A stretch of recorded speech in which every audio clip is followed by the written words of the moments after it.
ازيكم عاملين ايه؟ يا رب تكونوا بخير. معاكم هند حمد على قناه حياتك احلى من هند حمد. هنعمل معاكم النهارده الملوخيه بطريقه صحيه وطعم اكتر من رائع. هنحتاج شوربه فراخ. دي شوربه فراخ هنصفيها. كيس ملوخيه بسمه مجمده او اي نوع انت تحبيه. لو مفيش ملوخيه مجمده يبقى نص كيلو ملوخيه فريش المتخرطه. تمام. 3 معالق كبار توم مهروس، ربع معلقه فلفل اسود، نص معلقه سكر، معلقه ملح، معلقه توم باودر، مرقه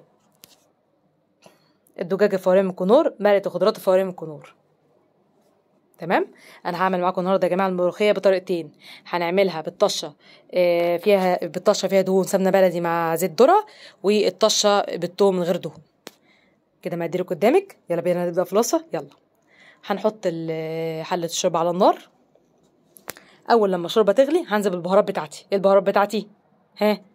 ربع معلقه فلفل اسود، نص معلقه سكر، معلقه ملح، تمام، معلقه توم باودر، مرقه الدجاج الفوريه من كنور، مرقه الخضروات الفوريه من كنور.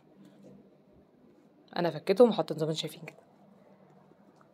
ربع معلقه فلفل اسود، نص معلقه سكر، معلقه ملح، معلقه توم باودر، مرقه الدجاج الفوريه من كنور، مرقه الخضروات الفوريه من كنور. اول لما الشوربه تغلي مع البهارات زي ما انتم شايفين كده وكله يمتزج مع بعضه، هنزل بكيس ملوخيه بسمه او اي نوع انت تحبيه. ولو الملوخيه فريش متخرطه بتنزلي بيها. وهسيب بقى الملوخيه كده لحد لما تفك مع الشوربه والبهارات.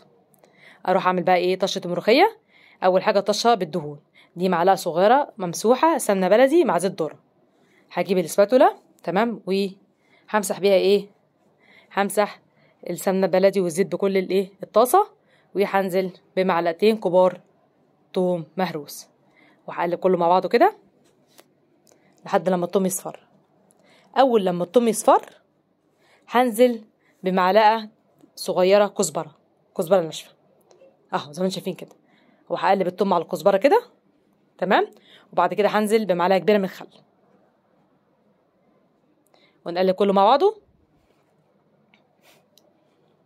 وبعد كده هنزل حبه من الملوخيه. الله على الجمال، الله الله. ونحطها تاني بقى في الحله. الحله ده شكلها بعد التقديم حاجه كده اللهم بارك. ان شاء الله تعجبكم، طعمها مميز جدا واكتر من الرائع، حلوه جدا. نروح نعمل بقى الملوخيه التانية. تمام. هنجيب طاسه من غير ولا ماده دهنيه نهائي، وهننزل بمعلقه صغيره توم مهروس.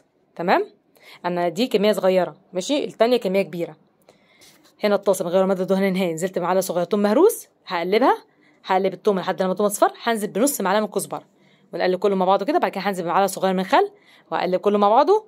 وهحط بقى الملوخيه اهو، ونقلب كله مع بعضه. الله على الجمال، ما شاء الله ما شاء الله.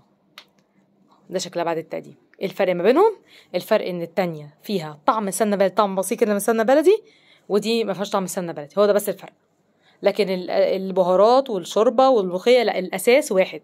بس التانية بتزيد ان فيها بس سن طعم السمنه البلدي، بس دي ما فيهاش طعم.